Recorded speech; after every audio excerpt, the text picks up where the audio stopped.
All right, for this we're going to simplify the powers of I. Okay, we've got in our calculator here an I button. If you look down here at the bottom, oops, hold on. If you look down here at the bottom, there's an I right there. Now, if you don't have this kind of calculator, you know you don't have this I, but it's okay because we're not going to use the calculator anyway. We're just going to use the calculator to show you what the powers of I are. But again, let me promise you, this calculator wouldn't help at any rate. Now, if I did my I and I raised it to 0, I'm going to find out that it's equal to 1.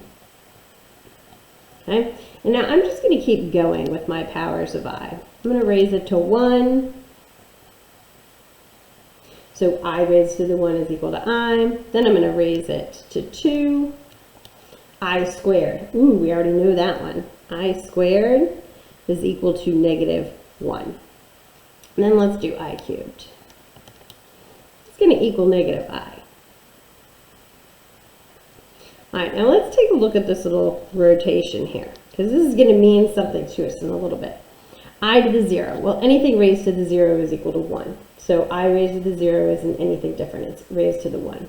I to the 1. Well, if you have 2 to the 1, it's just equal to 2. So I to the 1 just equaling I also makes sense. I squared equals negative 1. Well, we just did an entire lesson on that. So we know that I squared is equal to negative 1. This is the only new one that we just really didn't pay attention to, or we haven't actually done yet. I cubed is equal to negative I. All right, well, cool. I cubed equal to negative I. Look at your rotation. You got 1, then I, then negative 1, then negative I. Let's go a little further. Let's go ahead and do I to the 4th. Okay, so if I put in I to the 4th in the calculator, I find out that it's equal to 1. Let's do I to the 5th. I to the 5th is going to equal I. That's an I. I to the 6th equals negative 1. And I to the 7th. This is where our calculator goes dumb. This is where you don't get to use the calculator anymore. What? What on earth is that? Negative 3e to the negative 13 minus I. Okay, well, we know that when it does that, e to the negative 13, that's scientific notation. So we move our decimal point. But what, like, scientific notation doesn't have an I in it. So your calculator can't go past I to the 6th. Now, so that's why calculator is useless right now. But let's look at what we've got right here. I to the 0 is equal to 1, I to the 1, I squared negative 1, I cubed negative I, and then look at what happened. When you went to I to the 4th, it was equal to 1 again. I to the 5th, it was equal to I to the 6th was equal to negative 1. So if you were to guess what I to the 7th be, I mean, these three have followed the pattern, so I'm going to guess that it's negative I again. Now we're going to check it. We're going to come to find out what it is. Now, look at this. What we're hypothesizing is that you have a rotation of only 4 answers. You could either be 1, I, negative 1, or negative I. And then you're going to start all over again. So we need to make sure that we remember that there are 4 different answers. Okay? Because we have 4 answers, what we can do is we can use long division, divide by 4, and we can look at the remainder. So let's look at our first example. We're going to simplify I to the 7th, because we think it's negative I, but let's just check and see. So what you're going to do is you're going to say, okay, well, it's got to be one of these 4. So what we're going to do is we're going to long divide 7 by 4. Now, this isn't a calculator thing. If you did 7 divided by 4, you're going to get 1.75. That's not really what we're going for here, okay? What we're going for is regular 3rd grade long division. 4 goes into 7 how many times? Well, 4 times 1 is 4. 4 times 2 is 8. Oh, well, 8's too big. So it's going to be 4 times 1 is 4. So 1 times 4 is 4. Remember, you subtract when you're doing that 3rd grade division. And 7 minus 4 is 3. This is the remainder.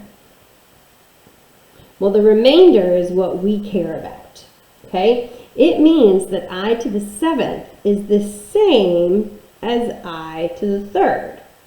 I to the 3rd is equal to negative I. So I to the 7th is equal to negative I, just like we said it would, okay? So, just to recap, we divided this exponent by 4. With long division, we didn't care about the answer up here. We cared about the remainder. What was left over when we were done dividing? That remainder means that it's going to be where it falls in this little pattern. Your remainder is either going to be 0, 1, 2, or 3. It's not going to be any more than 3 because you're dividing by 4. So to have anything left over, it'd have to be less than 4.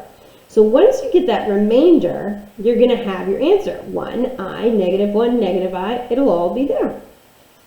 So let's look at our second one. Number 2. Number 2, we want to figure out what I to the 25 is. Okay? Now, again, your calculator can't do it. Okay? You put I to the 25 in there. I'll show you. And it comes up with that weird E stuff again. So remember when I said, don't need the calculator. You don't need it, okay? So let's look at what we do. Well, we want to take that 4, and we want to divide it into 25.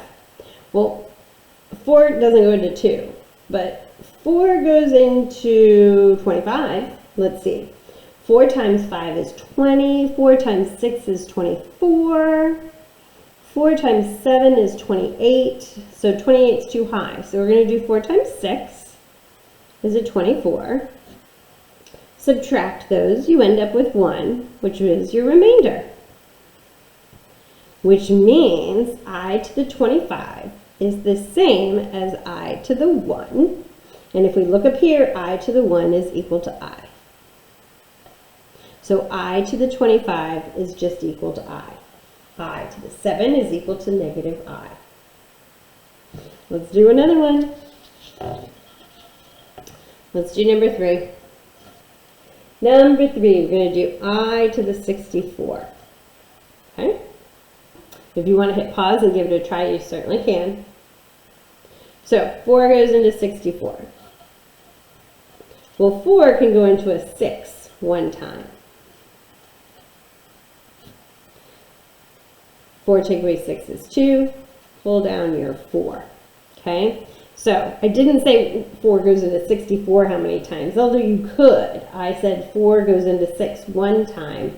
This isn't your remainder because you got to pull down your 4. Now, 4 goes into 24, well, we just did it. 4 goes into 24 6 times. So this time you have a remainder of 0. There's nothing left over because 4 goes into 64 evenly. Well, that means that I to the 64 is the same as I to the 0. And if you look back up here at our top, I to the 0 is equal to 1. So this is going to equal 1. All right, number 4. Number 4, I want you to do I to the 102. So go ahead and hit pause and give this one a try. All right, so you should take your 4 going into the 102. 4 doesn't go into 1, but 4 goes into 10. 4 times 2 is 8. 4 times 3 is 12. So we're going to do 4 times 2 is 8. 10 take away 8 is 2. So that leaves me with 22. Not at my remainder yet. 4 goes into 25 times. So my remainder is 2. So I to the 102 is the same as I squared. And I squared, that's the one we remember because we just did the entire lesson on it. It's equal to negative 1. So, okay, I to the 102 equals negative 1. These right here at the very end, those are your answers. Your answers are always going to be one of these. 1, I, negative 1, or negative I. So here we had a negative I, 1, negative 1. Let's do one more. Number 5. Number 5, we've got I to the 73. Again, go ahead and hit pause. Get your answer. So 4 goes into 73. Well, 4 goes into 7 one time. With 3 left over, pull down my 3. 4 goes into 33. Well, 4 times 7 was 28. 4 times 8 was 32. So I got to do an 8 right here. 4 times 8 is 32 with 1 left over.